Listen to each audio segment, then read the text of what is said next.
इस समय मेरे साथ आज़ाद अली हैं और वो किसी परिचय के मोहताज नहीं है। आज़ाद भाई जो है लंबे समय से राजनीति में है और कांग्रेस की राजनीति में आप एक जाना माना चेहरा माने जाते रहे। फिर उसके बाद एक दौर आया आम आदमी पार्टी का, उसमें भी आपने एंट्री की और वहाँ भी आपने एक अपना मुकाम बनाया। लेकिन आम आदमी पार्टी जो है उत्तराखंड में अपने आप को स्थापित नहीं कर पाई। अब आपने एक सामाजिक संगठन के रूप में आपने काम किया।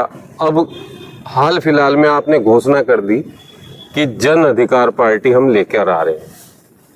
क्या ये 2027 की चुनाव की आपकी वो है तैयारी कि भाई 2027 में हम चुनाव लड़ेंगे जन अधिकार पार्टी से? क्या कहना चाहेंगे इस पर? पहले तो मैं सबसे पहले आपके चैनल का आपका बहुत बहुत धन्यवाद करता हूँ। आज आपके साथ बैठने का बहुत समय के बाद मौका मिला है जी। पहले खूब इंटरव्यू खूब खबरें चलती थी आपके साथ।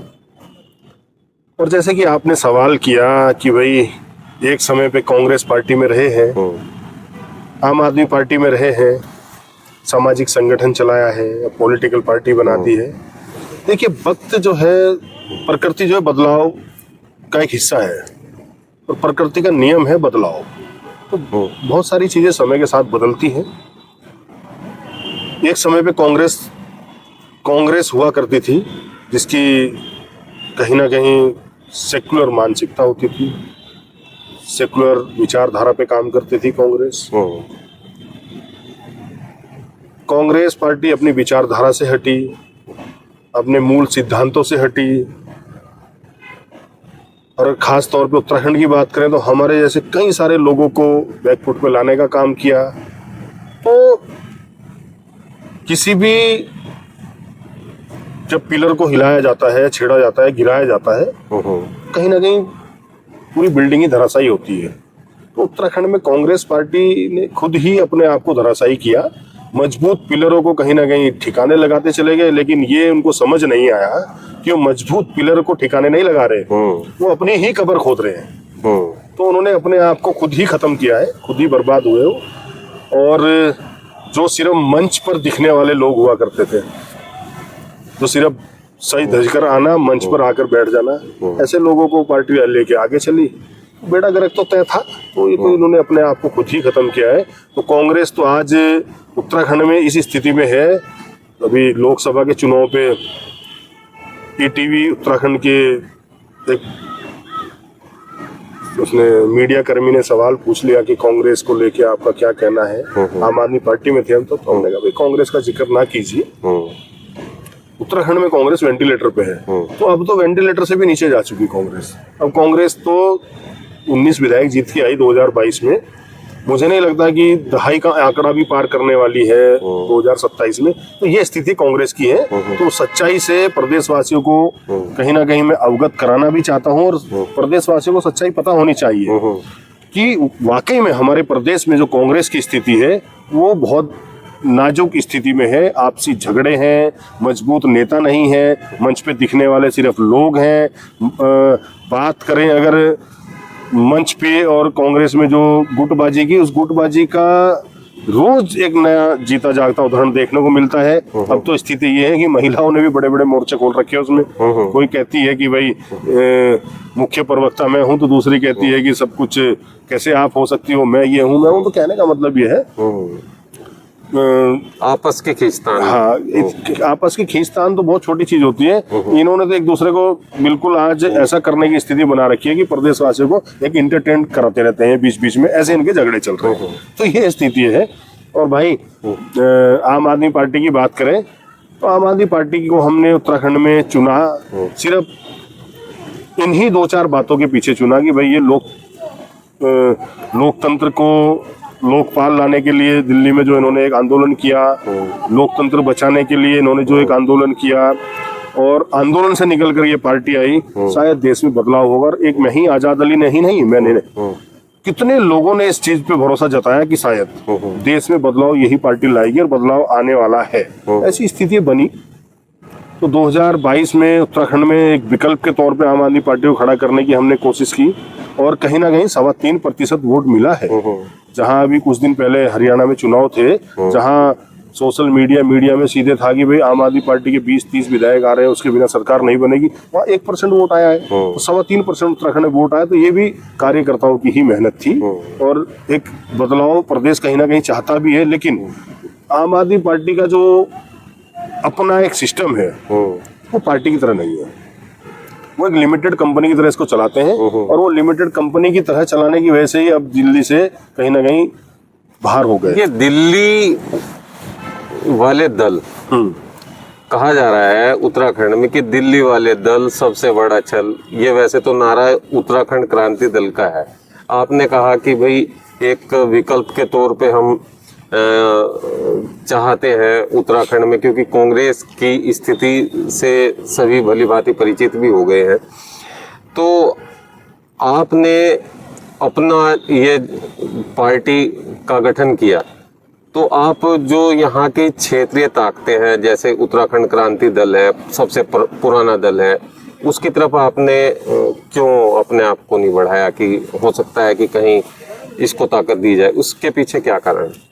सीधा सा स्पष्ट कारण है इसका। हमने बहुत कोशिश करी कांग्रेस को मजबूत करने की, लेकिन जब बात आती थी अपने अधिकार की, अपने साथ जुड़े लोगों के अधिकार मांगने की, तो वहाँ कहीं ना कहीं मांगते ही रह जाते थे। ऐसे ही आम आदमी पार्टी का, जैसे मैंने बताया, कि वो लिमिटेड कंपनी की तरह चलना चाहती है। उनको लीडर नहीं चाहिए, उनको नेता नहीं चाहिए, उनको मजबूत लोग नहीं चाहिए, उनको सिर्फ और सिर्फ जो मैनेजर की तरह काम करे ऐसे लोग चाहिए। तो हमने बहुत सारी कोशिशें की आम आदमी पार्टी को उत्तराखंड में मजबूत करने की, लेकिन स्थिति यही रही कि वहाँ भी वो मैनेजर के रूप में नेता चाहते थे और लीडर जो है लीडरशिप के तरीके से ही काम करेगा, ना कि मैनेजर बन के काम करेगा। तो लास्ट स्थिति है कि जैसे आपने कहा कि यूकेडी की तरफ क्यों नहीं देख रहे हैं या किसी और दल की तरफ क्यों नहीं देख रहे उत्तराखंड में। तीसरा दल वैसे यूकेडी ही उत्तराखंड में हुआ करता था, या बसपा ने हरिद्वार में कुछ सीटें जीती, तो यही लोग थे। लेकिन घूम फिर के बात फिर वहां भी यही आनी थी कि भाई मेरे साथ जुड़े हुए फलाने व्यक्ति को आप फला पद दे दीजिए, फला को फला टिकट दे दीजिए। और जब करना ही हमने खुद से मजबूत है उस पार्टी को भी, तो हमने ये अकेले ने मैंने तय नहीं किया, इसमें हमारे बहुत सारे साथी हैं, क्योंकि कोई भी पार्टी, कोई भी दल एक अकेला व्यक्ति नहीं चला सकता। हमारे साथ एक बड़ी टीम है, बड़ी टीम ने ये फैसला लिया कि भाई अब हम किसी दल में नहीं जाएंगे, हम अपना ही दल, जो जनाधिकार मोर्चा था उसको जनाधिकार पार्टी बनाएंगे, और उसको हमने बनाया है। तो अब हम किसी की तरफ इसलिए नहीं देख रहे, चाहे यूकेडी हो, चाहे कांग्रेस हो, चाहे बसपा हो, चाहे XYZ कोई भी दल हो, कि हमें किसी पार्टी में जाना नहीं है, किसी दल में जाना नहीं है। हाँ, ये जरूर है कि प्रदेश के हित में, अगर प्रदेश के हित में किसी दल के साथ कोई गठबंधन करने की स्थिति बनी, तो हम वो विकल्प अभी खुला करके चल रहे हैं। खुला छोड़ दिया है सिर्फ, क्योंकि वो भी सिर्फ इसलिए कि प्रदेश हित में अगर बात आती है, क्योंकि कहीं ना कहीं प्रदेशवासियों का कांग्रेस को विपक्ष में स्वीकार नहीं कर रहा है। प्रदेश की जनता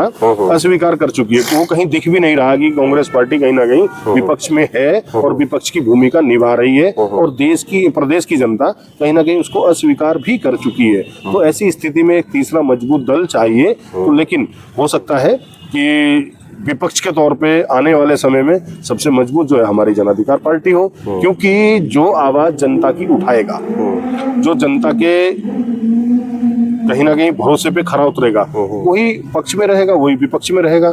आज स्थिति यह है कि कहीं ना कहीं जनता का भरोसा विपक्ष से बिल्कुल हट चुका है। और बात अगर हम पक्ष की करें, सत्ता की करें, तो सत्ता की स्थिति तो इतनी डेंजरस हो रखी है। किसी भी डिपार्टमेंट को आप ले लीजिए, किसी को भी, अब देहरादून की आप बात करें, पूरा देहरादून जो एक समय था जब यहाँ देहरादून की बासमती, देहरादून की लीची, देहरादून का आम, देहरादून की नाशपत्ती, तो देहरादून के अलग अलग बगीचे हुआ करते थे। यहाँ का बहुत चाय बागान, यहाँ का गन्ना बहुत स्पेशल होता था देहरादून का। तो आज देहरादून की स्थिति किसी छुपी हुई नहीं है। देहरादून कंक्रीट बनते जा रहा है, देहरादून में पर्यावरण खत्म कर दिया है। आज अगर हम देहरादून की ही बात करें, तो देहरादून में अवैध प्लॉटिंगे, कंक्रीट बना दिया, कृषि भूमि खत्म हो गई।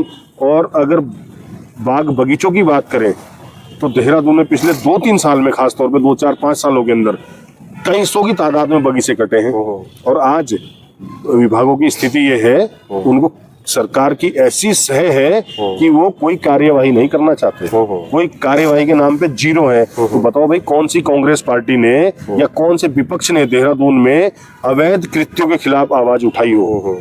क्योंकि विपक्ष जो है वो मित्र विपक्ष है, ये पक्ष विपक्ष एक ही है। तो सारी चीजें जो अवैध हो रही हैं सब इनके मिलके हो रही हैं।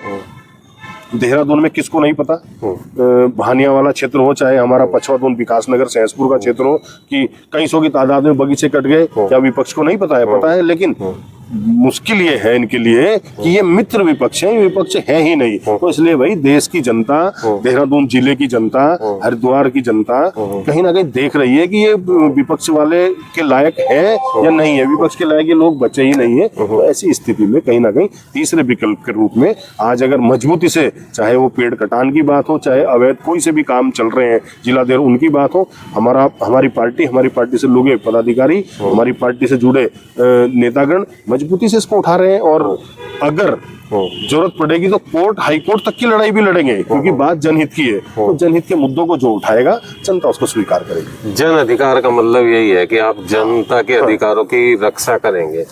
अभी चलिए हम बात करते हैं कि जैसे 27 का चुनाव आ रहा है, आपने कहा कि भाई दरवाजे खुले हैं, कांग्रेस के साथ शायद आप नहीं जाएंगे अगर कहीं गठबंधन की बात होगी, क्योंकि वो राष्ट्रीय दल है, हो सकता है कि वो किसी के साथ गठबंधन करे ना करे, लेकिन आम आदमी पार्टी के साथ उसका गठबंधन चला भी है, नहीं भी चला कई राज्यों में। दिल्ली में तो इस बार उन्होंने नहीं किया और स्थिति दोनों की आप देख ही रहे हैं। उत्तराखंड की बात करें, यहाँ चुनाव के समय अगर हम पहाड़ और मैदान की बात कर रहे हैं तो अब ये मुद्दा भी बहुत ज़्यादा गर्मा गया है कि पहाड़ और मैदान, आपका फोकस पहाड़ पे है कितना है और मैदान पे कितना है? देखिए, हम सबसे पहले ये दिमाग में रहना चाहिए, हम भारतीय हैं, हम हिंदुस्तानी हैं, और कहीं ना कहीं पूरे पहाड़ की जो ताकत है वो जो धरातल के जिले हैं, तराई के जिले हैं, पूरे पहाड़ की ताकत वही है। और उस ताकत के लिए ये नहीं मैं कह रहा हूँ कि वो देसी लोगों की वजह से ताकत है, जो पहाड़ के जितने भी मजबूत आदमी हैं, जितने भी पॉलिटिकल लोग हैं या सामाजिक लोग हैं या व्यावसायिक लोग हैं, इन चारों जिलों में उनका एक एक घर है। तो जब ताकत ये चारों जिले हैं और इन चारों जिलों से चल रहा है, तो फिर मैदानी पहाड़ी और देसी पहाड़ी वाली चीजें जो शुरू की जा रही है, इसकी गहराई पे हमें जाना पड़ेगा कि ये शुरू कहाँ से हो रही है और क्यों की जा रही है। तो इसकी जो बेस है, अगर हम इस बेस की बात करते हैं तो ये बेस जो है ये दोनों पार्टियों की तरफ से ही बनाया गया है। उत्तराखंड में चाहे वो भारतीय जनता पार्टी हो, चाहे वो कांग्रेस पार्टी हो, ये प्रदेश की और मुद्दों को कहीं ना कहीं भटका के रखना चाहते हैं। प्रदेश की कई सारी स्थिति ऐसी हैं जिसको ये दबा के रखना चाहते हैं। प्रदेश में जो आज भ्रष्टाचार चरम पर है, उन चीजों को उजागर ना हो, तो इन सारी चीजों में उलझा के रखने वाली बात है। ये तो क्या मतलब है भाई देसी पहाड़ी का, क्या मतलब है पहाड़ी और मैदानी का, और क्या मतलब कि जब सब भारतीय हैं, हमारे संविधान में हर किसी को स्वतंत्र अधिकार है पूरे भारत में, कहीं भी रह के कहीं कुछ भी कर सकता है। ये स्थिति जबरदस्ती बनाई जा रही है और ये कहीं ना कहीं देश के लिए भी और राज्य के लिए भी एक जहर है। और ये ऐसा जहर है जिसका अगर ये वाकई में एक बार फैल गया तो जिसका इलाज नहीं है। तो इस जहर को तो जो फैलाने वाले लोग हैं हम उनका भी विरोध करते हैं। और ये देसी पहाड़ी, मैदानी तराई, ये मैदानी पहाड़ी, ये सारी चीजें हम इनसे बहुत आगे निकल चुके हैं। ये सस्ती राजनीति और सस्ती लोकप्रियता हासिल करने वाले लोगों की बयानबाजी है। इसका तो हम पहले से विरोध कर रहे हैं, इसका हमारा आज भी विरोध है, आगे भी विरोध रहेगा। और हमारी जन अधिकार पार्टी में हर मूल के व्यक्ति हैं। हमारी जनरल सेक्रेटरी पहाड़ी है, हमारे प्रदेश का उपाध्यक्ष, राष्ट्रीय उपाध्यक्ष पहाड़ी है, हमारे पार्टी में कई लोग और पदाधिकारी जो पहाड़ी है, और हमारा प्रदेश अध्यक्ष जो देसी है। तो ये तो कोई बात नहीं हुई ना। यही सेम स्थिति है कांग्रेस पार्टी की है, ये सेम स्थिति है भारतीय जनता पार्टी की है, लेकिन फिर भी देसी पहाड़ी चल रहा है। क्यों चल रहा है भाई देसी पहाड़ी? इसका मतलब प्रदेशवासियों को भटकाना चाहते हैं, प्रदेशवासियों को उलझाना चाहते हैं। मुख्यमंत्री बोलते हैं, भारतीय जनता पार्टी के प्रदेश अध्यक्ष बोलते हैं कार्यवाही हुई, करते क्यों नहीं? एक पे भी कार्यवाही क्यों नहीं की अभी तक? ये कोई कार्यवाही नहीं करेंगे, सिर्फ और सिर्फ प्रदेश को गुमराह करने वाली चीजें। अच्छा, अभी जैसे बयान आया प्रेमचंद अग्रवाल का, उन्होंने कहा कि ये प्रदेश क्या, उन्होंने गाली दे के बोला कि भाई इनका ही है। उस बयान को लेकर आप क्या मानते हैं कि बयान? देखिए, जब आप विधानसभा में होते हो और विधानसभा से बाहर भी होते हो और आप जनता ने चुनकर किसी पद पर आपको बैठाया, तो आपकी भाषा पहले तो संसदीय भाषा होनी चाहिए।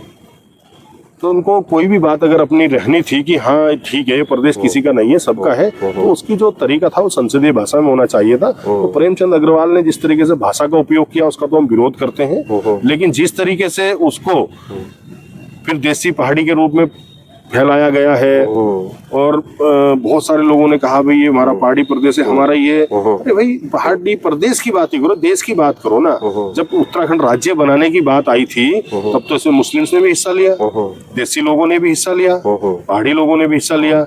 लेकिन आज अगर प्रदेश पहाड़ी है तो क्या पहाड़ियों का है? ऐसा नहीं है। तो कुछ चीजें इसमें गलत तरीके से फैलाई गई है, गलत तरीके से चलाई गई है, उनका तो हम विरोध करते हैं। और प्रेमचंद अग्रवाल जी की भाषा जो है वो बिल्कुल कतई बर्दाश्त करने के लायक नहीं है। प्रेमचंद अग्रवाल जी कैबिनेट मंत्री है, वैसे तो अगर जरा सी भी गरिमा उनमें बची थी तो स्वयं ही भाई ठीक है आज मेरी प्रदेश में नैतिकता के आधार पर आलोचना हो रही है, और इतनी आलोचनाओं के लिए मैं प्रदेश के हित में और प्रदेश की जनता के हित में, कोई मेरे से नाराज है उस हित में मैं नैतिकता के आधार पर पहले तो अपना पद छोड़ता हूँ। और मेरे से कोई गलती हुई, जैसे उन्हें गलतियों की माफी मांगी, तब बोलते भाई मैंने अपना पद छोड़ दिया है, मैं कैबिनेट मंत्री के पद से इस्तीफा दे दिया और मैं आप लोगों से माफी मांग रहा हूँ। तो प्रदेश खड़े खड़े उनको माफ कर देता, प्रदेश की जनता खड़े खड़े उनकी माफी को स्वीकार कर लेती। लेकिन इनको पदों पर भी बैठे रहना है, बने रहना है और तानाशाही भी दिखानी है और माफी भी मांगनी है और प्रदेशवासियों को गाली भी देनी है। तो ये कहीं ना कहीं दुर्भाग्यपूर्ण है। अच्छा आजाद जी, एक बात बताइए, अभी जैसे सरकार ने यूसीसी को लेकर मतलब यूसीसी लागू हो गया है प्रदेश में, और आप उसको लेकर क्या सोचते हैं कि ये मुस्लिम विरोधी है या समानता का अधिकार वाकई प्रदान कर रहा है? देखिए, आज भारतीय जनता पार्टी पूरे देश में इस तरह का एक वातावरण बनाने में लगी है, हिंदू मुस्लिम और इनके शीर्ष नेताओं के इस पे बड़े बढ़ चढ़कर बयान आते रहते हैं। सबसे पहले तो मैं इसी पे कटाक्ष करूंगा कि ये देश हित में नहीं है। मैंने पहले भी मीडिया के माध्यम से भी और जगह भी कहीं बात आई, मैंने स्पष्ट रूप से कहा है पहले इतिहास देखें, इतिहास जाने, और हमारे देश की लड़ाई जब लड़ी जा रही थी, जब अंग्रेजों से हमारी देश की लड़ाइयों को लड़ा जा रहा था, तब अगर धर्म की बात आ गई होती तो आज हम आज भी गुलाम होते। तो ये जब देश की आज़ादी की लड़ाई लड़ी गई तो उस लड़ाई में हिंदू, मुस्लिम, सिख, ईसाई, हर धर्म के लोगों ने अपना अपना बलिदान दिया, अपने प्राणों की आहुति दी, और उसका जीता जागता उदाहरण आज भी मौजूद है। बोलने से नहीं होगा, वो तो इतिहास है। हमारे देश की राजधानी दिल्ली में जो इंडिया गेट है, इंडिया गेट पर देश की आजादी की लड़ाई में जो लोग शहीद हुए, वहां पे उनके नाम लिखे, उसमें बहुत बड़ी तादाद मुस्लिम्स की है। तो ये जो इस तरीके की वातावरण बना रहे हैं देश में हिंदू मुस्लिम्स का, उन्हें पहले इतिहास देखना चाहिए और उन्हें फिर ये देखना चाहिए कि देश की आजादी में हर धर्म के, चाहे वो मुस्लिम्स हो चाहे कोई भी धर्म हो, सब लोगों ने अपने अपने प्राणों की आहुति दी, अपने अपने बलिदान दिया, तब जाके हमारा देश आजाद हुआ। आज देश को कमजोर करने की जो इस तरीके की धर्म के नाम पे राजनीति की जा रही है वो दुर्भाग्यपूर्ण है। अब चाहे वो कश्मीर का 370 का मुद्दा हो, चाहे 3 तलाक का मामला हो, चाहे वक्फ बोर्ड का मामला हो, और चाहे यूसीसी का मामला हो, उसको हिंदू मुस्लिम्स के रूप में एकदम से घुमा दिया जा रहा है कि भाई ये मुस्लिम्स के खिलाफ है और मुस्लिम्स को इसका नुकसान है। ठीक, तो आप ऐसे कानून को या ऐसी चीजों को पनपा ही क्यों रहे हो जिससे कि हमारे देश की एकता और अखंडता कमजोर हो, लेकिन जानबूझकर उसको बढ़ाया जा रहा है। आप ऐसे कानून को क्यों लागू करते हो जिसमें 700-800 किसानों की मौत हो जाए? तो ऐसा जो किसानों को लेके काला कानून आया, तो ये ऐसे एक यही कानून नहीं है जो मुस्लिम्स के खिलाफ चल रहे हैं, ऐसे कई कानून हैं, चाहे वो किसानों को लेके हो, जो किसानों को लेके कानून लाया गया। सबसे ज्यादा मौतें अगर हुई हैं आंदोलनों में तो वो किसानों को लेकर हुई है, लेकिन मौजूदा सरकारें जानबूझकर किसान विरोधी उस कानून को आज भी उस पर अड़ी है। किसान मरता है मर जाए, वही स्थिति सेम इन्होंने बनाई है कि मुस्लिम्स के अधिकारों को छीनने वाले जो है कुछ कानून ऐसे लाए हैं, उसको रूप हिंदू मुस्लिम का दे के अपनी राजनीतिक रोटियां सेकना चाहते हैं। तो उसी को लेके यूसीसी को भी इन्होंने जबरदस्ती बता दिया है, बनाया जा रहा है कि मुस्लिम्स के विरोध में है, कहीं ना कहीं मुस्लिम्स को इसका बड़ा नुकसान मिल रहा है कि मुस्लिम के विरोध में। उन्होंने कहा समानता का अधिकार हम दे रहे हैं, लेकिन वो ये दिखा रहे हैं कि मुस्लिम्स के अधिकारों को हमने इसमें मैसेज जो दे रहे हैं वो यही दे रहे हैं कि मुस्लिम्स के अधिकार इसमें हमने जो सीमित कर दिए हैं। लेकिन सच्चाई कुछ और है, क्योंकि वो इनका राजनीतिक स्टंट है। चाहते हैं कि इस पे कोई बवाल हो, इस पे कोई हिंदू मुस्लिम्स की बहुत सारी तकरार हो और इनको राजनीतिक फायदा मिले। लेकिन मैं इस पे स्पष्ट करना चाहूंगा, यूसीसी जो है कहीं ना कहीं एक जल्दीबाजी में लाया हुआ कानून है और उसके पीछे का मकसद यही था कि भाई किसी तरह देश में हमें राजनीतिक फायदा मिले और देश का जो बहुसंख्यक वोटर है वो कहीं ना कहीं हमारे इस तरफ और ज्यादा प्रभावित हो और हम जो सत्ता की कुर्सी पर बैठे हैं हम इस पे जमे रहे। तो पीछे इसके कारण वही है, लेकिन सच्चाई उसकी इसके उलट है। जो जल्दीबाजी में यूसीसी लाए हैं यहाँ, उसमें जो उन्होंने समान नागरिकता की बात की है कि भाई चाहे लड़की हो लड़का हो बहन भाई हो, उनको बराबर संपत्ति में हिस्सा मिलेगा, हर तरीके से बराबर अधिकार होगा। तो हमारे देश की परंपरा तो ये रही नहीं है। हमारे देश में की संस्कृति ही नहीं है कि बेटियों को और बेटों को बराबर हिस्सा दिया जा रहा है, नहीं दिया जा रहा है। उसमें कुछ तो ऐसा किया जाता कि भाई समान नागरिकता है कानून के तहत, लेकिन हमारी देश की संस्कृति को देखते हुए, हमारे देश की परंपरा को देखते हुए इसमें हमने एक छूट दी है। अगर कोई बेटी कोई बहन नहीं लेना चाहती हिस्सा तो जबरदस्ती ना हो, उसमें इतना लचीला इसको बनाना चाहिए था। अब वो इतना सख्त कर दिया है कि विवाद का प्लेटफॉर्म तैयार कर दिया है, बड़ा विवाद होगा इस पे। और दूसरा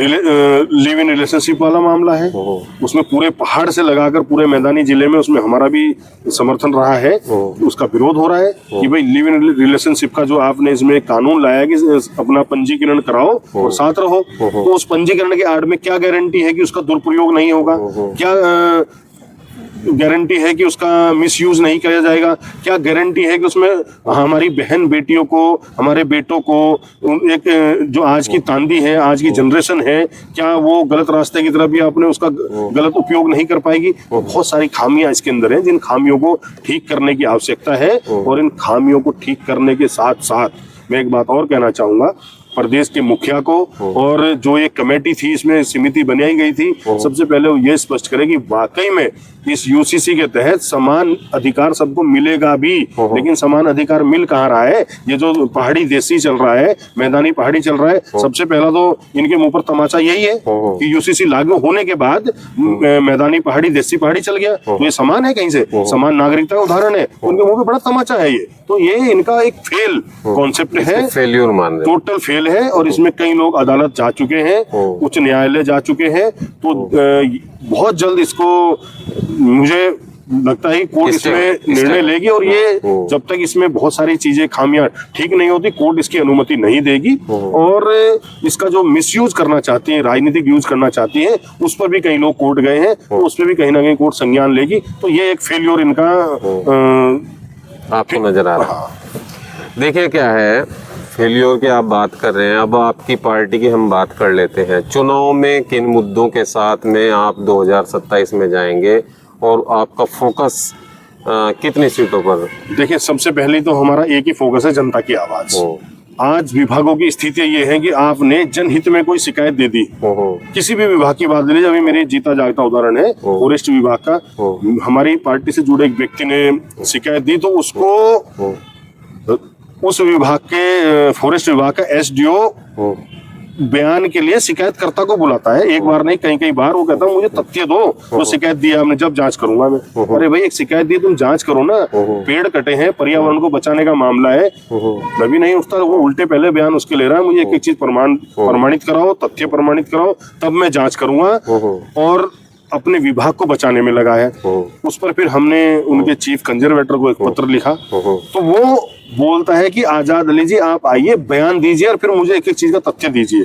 मतलब एक पार्टी का मैं राष्ट्रीय अध्यक्ष हूँ, और या किसी भी पार्टी का कोई भी पदाधिकारी हो या एक आम नागरिक भी शिकायत करता है तो उनके पास शिकायत चलेगी। ये उनका नैतिक जिम्मेदारी है कि वो उस शिकायत पे गहनता से जांच करें और वाकई में अगर पेड़ कट रहे हैं, अवैध कहीं पे पातन हो रहा है, उसकी जांच करें। लेकिन जांच करने की बजाय वो उल्टा पहले हमारे बयानबाजी करना चाहते हैं। मतलब एक तरीके से ये है, आज की स्थिति भ्रष्टाचार इतने चरम पे है कि वो शिकायतकर्ता को इतना परेशान, इतना प्रताड़ित कर देंगे, दोबारा शिकायत ना करे। तो ऐसी बहुत मामले हैं जिसको हमारी पार्टी लिख रही है, नोट कर रही है। जिस दिन हमें कभी प्रदेश की जनता ने ताकत दी तो सबसे पहले तो हम इस तरह की अफसरशाही को खत्म करेंगे, अफसरों की इन तानाशाही को खत्म करेंगे कि सबसे पहले तो अपने विभाग की, अपनी सारी चीजों की स्वयं से हर चीज की मॉनिटरिंग करें और अगर कहीं से कोई शिकायत आई है तो पहले उसको देखें, ना कि शिकायतकर्ता को तंग करें। तो एक तो हमारा ये रहेगा।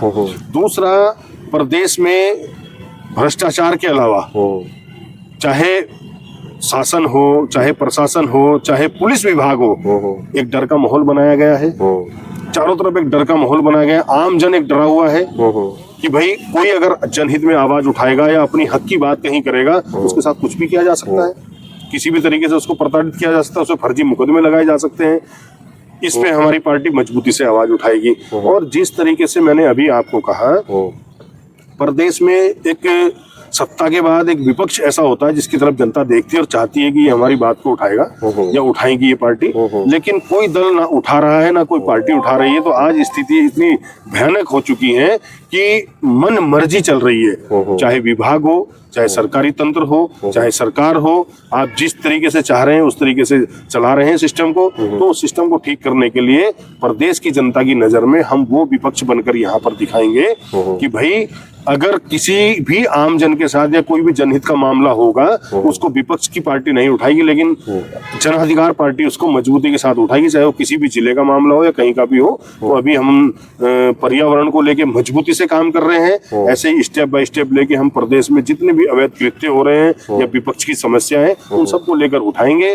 और 2027 में मुझे पूरा यकीन है कि जन अधिकार पार्टी को इस प्रदेश की जनता 2027 में एक ऐसा मौका जरूर देगी कि हम प्रदेश की आवाज बन सके, प्रदेश की आवाज बन सके। अगर हम बात करते हैं तो बहुत सारे लोग ये राजनीतिक विकल्प ढूंढते हैं एक समय आने पर, जैसे चुनाव नजदीक है कि इन्होंने असंतुष्ट जिनको कहते हैं कि अपनी पार्टी से टिकट नहीं मिला, हम दूसरी पार्टी में जाके चुनाव लड़ेंगे। ऐसे लोगों को क्या अवसर प्रदान करेंगे आप लोग?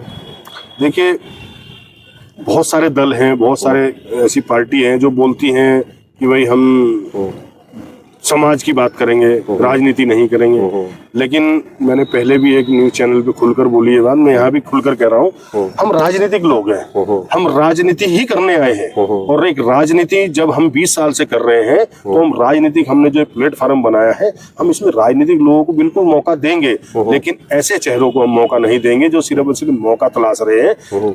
राजनीतिक व्यक्ति के साथ साथ उसके अंदर वो प्रदेश हित की, प्रदेश को लेकर उसके अंदर इच्छा शक्ति हो, प्रदेश की बात उठाने की इच्छा शक्ति हो, प्रदेश की लड़ाई लड़ने तक की उसके अंदर क्षमता हो। हम ऐसे व्यक्तियों को कोशिश करेंगे कि हम ऐसे व्यक्तियों को आगे लाएं। बाकी अभी चुनाव दूर है, चुनाव जब 2027 का नजदीक आएगा तब देखेंगे कि व्यक्ति को कहाँ पे क्या करना है। लेकिन अभी से हमारे कार्य को देख के या पिछले हमारे 20 साल के राजनीतिक सफर को देखकर या जो हमारे साथ एक कोर हमारी कार्यकारिणी की मजबूत टीम है उसको देखकर कई सारी विधानसभा से कई जगह से लोग हमें अभी भी कहीं ना कहीं अप्रोच कर रहे हैं कि भाई इस विधानसभा में आप अभी किसी को वो ये मत कर देना कि आप चुनाव लड़ेंगे, इसको थोड़ा खुला रखना, मैं भी आ सकता हूँ। उसमें कई पूर्व विधायक भी हैं। तो स्थिति जो है ये सारी एक समय आएगा, उस समय पे हम सारी स्पष्ट हो जाएंगे। लेकिन ये तय है कि हम प्रदेश में 30 से 40 सीटों पर मजबूती के साथ चुनाव लड़ेंगे और तमाम संसाधनों के साथ चुनाव लड़ेंगे,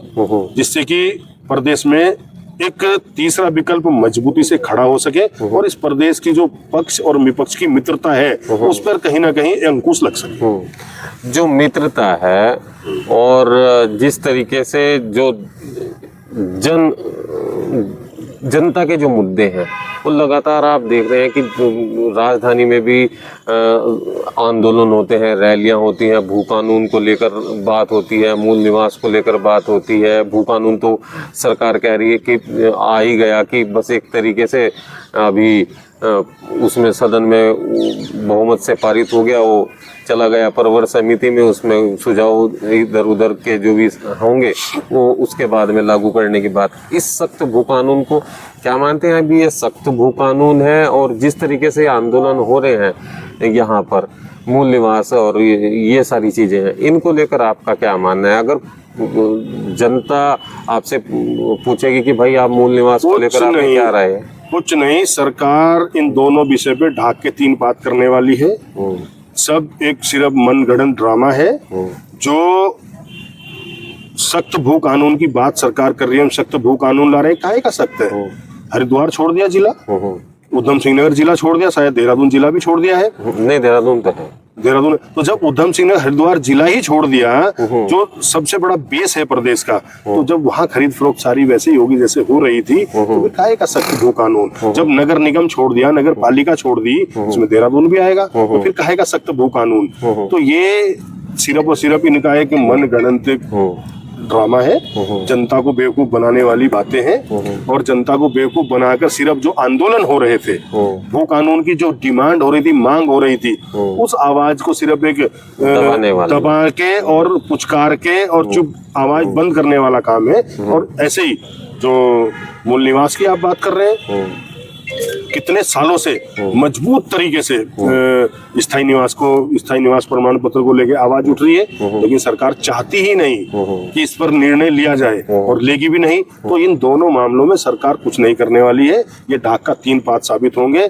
और रही भू कानून की बात, अभी पीछे समिति गठित हुई, कई सारी चीजें हुई कि बाहर के लोगों ने कितनी संपत्तियां यहाँ खरीदी है, कितनी ऐसी जमीनें खरीदी है, वो चिन्हित की जाए, कहाँ है? कुछ नहीं, सब एक मैनेजमेंट चल रहा है। तो जब इतने बड़े स्तर पे मैनेजमेंट चल रहा है, तो भू कानून तो कहीं स्टैंड ही नहीं करता। आज देहरादून पूरा बिक गया है, 90% देहरादून बिक चुका है। अब भू कानून आप सख्त कहाँ पर लाओगे भाई? नगर पालिका का क्षेत्र जो है, आधे देहरादून से ज्यादा एरिया नगर निगम का क्षेत्र है। जब नगर निगम में वो प्रभावित नहीं होगा तो काहे का सख्त भू कानून? ये कुछ नहीं है, सिर्फ और सिर्फ प्रदेशवासियों को बेवकूफ बनाने वाली एक प्रक्रिया है और प्रदेश को बेवकूफ बनाया जा रहा है। प्रदेश को बेवकूफ बनाया जा रहा है, आपका कहना ये है। अभी अगर हम बात कर रहे हैं जिस तरीके से जो पार्टी आपने गठित की है, अभी इसमें संगठन की अगर दृष्टि से बात करते हैं तो संगठन कहाँ तक अभी पहुँच रहा है? किस तरीके से आप इसको बढ़ावा दे रहे हैं?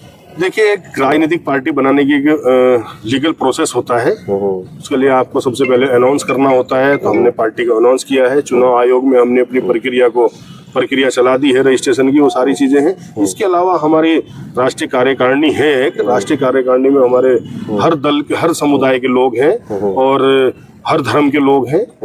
इसी तरीके से हमने प्रदेश अध्यक्ष भी बनाया है और बहुत जल्द हम 2-4 बाहर के राज्य हैं, देहरादून से बाहर के, उत्तराखंड से बाहर के, उन राज्यों में बहुत जल्द हमारे प्रदेश अध्यक्ष नियुक्त होने वाले हैं। तो उसमें संगठन काम कर रहा है। बाकी जो हमारी जनरल सेक्रेटरी है, महासचिव है हेमा भंडारी जी, वो बारीकी से कई सारे राज्य को देख रही हैं। तो उसमें बहुत जल्दी स्थिति स्पष्ट हो जाएगी। लेकिन यह है कि हम राजनीतिक पार्टी को एक राजनीतिक पार्टी की तरह ही लेके चल रहे हैं। किसी का बेवकूफ बनाने वाला काम हमें ना करना है, ना हम कर रहे हैं। कहने का मतलब यह है कि ये पार्टी केवल उत्तराखंड तक सीमित नहीं रहने वाली, आसपास के जितने भी कई राज्यों में आप काम करने जा रहे हैं। ये इस मुख्य रूप से निकल कर आया है। जिस तरीके से आपने यहाँ भ्रष्टाचार मुख्य बिंदु बताया और जिस तरीके ये चल रहे हैं, आंदोलन चल रहे हैं, आंदोलन पर आपने बात छोड़ दी कि ये जो चल रहे हैं आंदोलन, इस तरीके से क्या आपकी पार्टी भी कहीं आंदोलन करती हुई नजर आएगी या आप सिर्फ कागजी कार्रवाई से निपटेंगे या कोर्ट और इस तरीके से? तो इन मुद्दों को कैसे देखिए, हाथ कंगन को आरसी क्या और पढ़े लिखे को फारसी क्या। जन अधिकार पार्टी का मैं अध्यक्ष हूँ, तो पूत के पैर पालने में नजर आ जाते हैं। तो आजाद अली तो खुद एक अपने आप में वो चेहरा रहा है जो आंदोलन से निकल कर आए हैं हम। अगर हमने कांग्रेस पार्टी में रहते हुए और कांग्रेस पार्टी की सरकार रहते हुए जनहित की मुद्दों की आवाज तब उठाई, लोग सत्ता के लालच में रहते हैं। लोग हमारे पछवा दून के विधानसभा सहसपुर के कई सारे नेतागण अपनी अलग अलग तरीके की खरीद फरोख्त में, सत्ता के नशे में कई सारे काम किए जा रहे थे। लेकिन हम तब भी शीशमबाड़ा में कूड़ेदान की लड़ाई लड़ रहे थे। 8 महीने हमारा आंदोलन चला और उस आंदोलन को इतने बुरे तरीके बर्बरता से कुचला गया, उस हमारे आंदोलन से इतनी बर्बरता की गई कि जिस दिन उसका शिलान्यास था, उस शिलान्यास पे अधिकारियों द्वारा, कांग्रेस कि यहाँ सरकार थी, हरीश रावत द्वारा, इन लोगों द्वारा इतनी बर्बरता पूर्वक लाठीचार्ज कराया गया कि हमारे एक आदमी की मौके पर मौत हुई। तो आंदोलन क्यों नहीं करेंगे भाई? हम आंदोलन करेंगे, हम आंदोलन से निकले हुए नेता हैं। तो जैसे मैंने कहा, जब हम अध्यक्ष ही आंदोलन से निकला हुआ नेता है और जो हमारी महासचिव है वो एक आंदोलन से निकली हुई महिला है और कई सारे लोग हैं जो आंदोलन से निकले हुए इस पार्टी में, आंदोलन होंगे, बहुत सारी चीजें होंगी, जिस चीज की आवश्यकता होगी प्रदेश हित में वो सब किया जाएगा। और लड़ाई जब तक अंजाम तक नहीं पहुंचेगी तब तक लड़ी जाएगी। लड़ाई जब तक अंजाम तक नहीं पहुंचेगी तब तक लड़ी जाएगी। आजाद अली, जैसा आपका नाम है वैसा ही आप काम करने जा रहे हैं कि भाई आंदोलन से निकले हुए हम लोग हैं, और उत्तराखंड के जितने भी लोग हैं वो आंदोलन, उनकी तो नस नस में आंदोलन है। तो जाहिर सी बात है। तो मैं धन्यवाद करता हूँ, आपने अपना कीमती समय हमारे साथ बिताया, और आने वाले समय में जो भी आपकी पार्टी की आगे नीति रीति आगे बढ़ेगी तो उसको भी हम आप तक पहुंचाने का प्रयास करेंगे। तो आप सभी दर्शकों से अनुरोध है कि आप अपनी क्या राय रखते हैं तो वो जरूर कमेंट सेक्शन में बताएं। बने रहें, देखते रहें। जय उत्तराखंड, जय देव।